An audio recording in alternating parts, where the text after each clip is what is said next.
안녕하세요. 여러분의 마음 코치, 멘탈 코치 알렉스입니다. 오늘은 여러분에게 시각화에 대한 성공 사례를 말씀드리겠습니다. 시각화는 분명히 자신의 의도를 한 곳에 집중하는 놀라운 효과를 가지고 있습니다. 하지만 단순히 시각화만으로 성공하진 않습니다. 그럼 시각화 이외에 어떤 것을 해야 성공하는지 여러분에게 실제 사례를 들어서 설명을 드리도록 하겠습니다.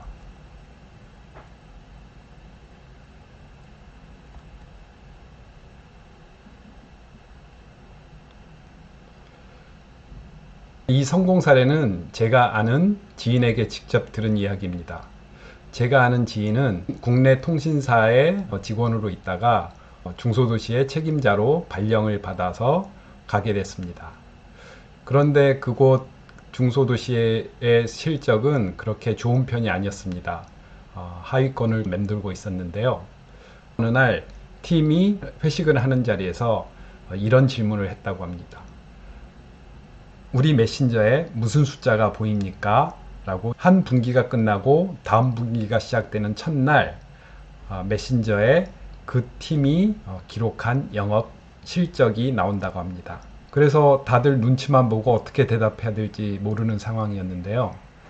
팀의 가장 막내가 그 대답을 하게 됐다고 합니다. 그 막내 팀원에게서 나온 숫자는 9였다고 합니다. 9라는 숫자였다고 합니다.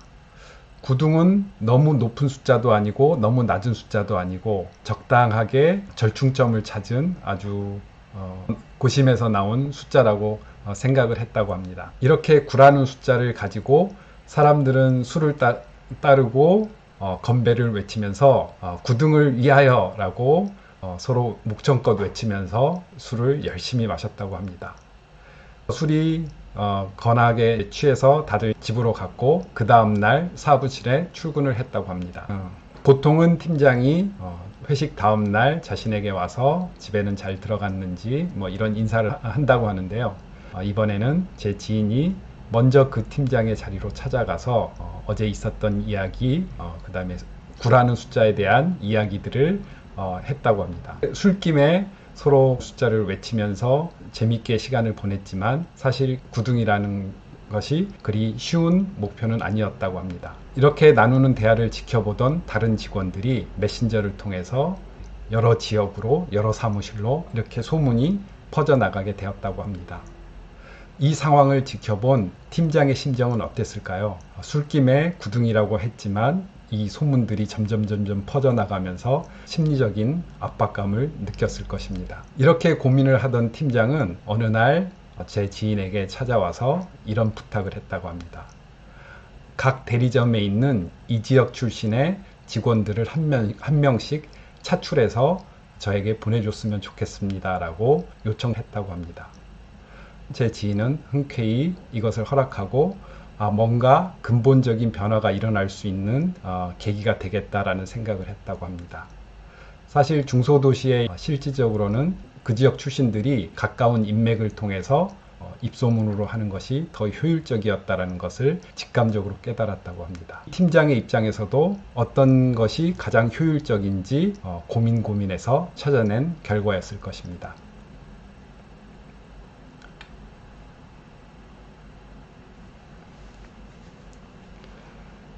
드디어 분기가 끝나고 그 다음 첫날이 왔습니다. 메신저를 열자마자 제 지인은 소름이 쫙 끼치면서 놀랐다고 합니다. 바로 등수가 그때 술 마시면서 말했을 때 나왔던 9등의 실적을 달성했기 때문이라고 합니다. 그리고 그 다음 회식 때 또 다시 같은 질문을 했다고 합니다. 다음 분기 첫날 메신저를 켜면 어떤 숫자가 보일까요? 라고 했더니 이번에는 1이라는 숫자를 얘기했다고 합니다. 과연 다음 분기의 실적은 어떻게 되었을까요? 놀랍게도 1이라는 실적을 그대로 달성했다고 합니다. 놀랍지 않나요? 이 이야기를 통해서 성공 방정식을 한번 정리해 보도록 하겠습니다. 일단 선명한 목표를 갖고 있어야 합니다. 선명한 목표는 시각화를 통해서 이룰 수 있습니다. 예를 들어 이탈리아 나폴리를 가고 싶다라는 목표를 갖고 있을 때 색깔이 선명하지 않는 나폴리의 모습을 그리는 것과 총천연색, 파란색 지붕이 있고 파란 바다가 있고 하얀 벽돌의 집이 있는 이러한 선명한 그림을 머릿속에 떠올렸을 때 가고자 하는 욕구와 동기가 충만하게 될 겁니다. 두 번째로는 대중에게 선언하는 것입니다. 아까 말씀드린 이야기에서는 스스로 선언하지 않았지만 물론 술자리에서 재미로 선언했던 것이 결국 다른 사람에게 공공연한 선언이 됐던 것입니다. 바로 소문을 통해서 메신저를 통해서 이 소문들이 다른 팀에 다른 부분에 계속 퍼져나가서 결국은 없었던 일로 할 수 없는 엄연한 사실이 돼버린 것이죠. 그래서 이렇게 선언을 하는 것, 즉 아무도 모르게 자기 자신에게만 선언하는 것이 아니라 모든 사람에게 이런 것을 하겠다, 내 목표는 이렇다라고 선언하는 것이 중요합니다. 왜 선언하는 것이 중요하냐면 결국 이런 선언에 대한 책임감과 부담감 때문에 나의 의식과 무의식이 정말로 이것을 해야 되겠다라는 압박감과 긴박함을 가질 수 있기 때문입니다. 마지막 단계는 진짜 행동입니다. 이렇게 대중에게 공공연하게 선언을 함으로써 그동안 해왔던 변명이라든지 이런 것들을 더 이상 할 수 없게 되고 진짜로 이 목표를 이루기 위한 진짜 행동을 찾아 나서게 되고 진짜 행동을 몸으로 실천하기 때문입니다. 이 이야기에서는 그 지역 출신의 직원들을 각 대리점에서 차출해서 실질적인 목표를 이루기 위한 행동들이 나왔다고 봅니다. 여러분에게 다시 한번 정리해서 말씀드리면 단순히 시각화를 통해서 성공하는 것이 아니라 선명한 목표는 시각화로 대중에게 선언을 하고 그 다음에 그 선언에 맞게끔 진짜 행동을 할 수 있습니다. 우리 의식과 무의식은 귀찮은 일을 싫어합니다. 보통 우리 의식과 무의식은 현상 유지를 하려고 합니다. 그래서 진짜 목표를 이루기 위해 노력하기보다는 현재 상태에 머무는 것을 좋아하고 에너지를 써서 어떤 다른 큰 일, 원하는 목표를 하기 위해서 애를 쓰지 않습니다. 하지만 이것을 가능하게 하는 것은 공공연하게 높은 목표를 대중에게 선언하고 그렇게 함으로써 진짜 행동에 나서고 실제로 좋은 결과로 이어지게 된다고 봅니다.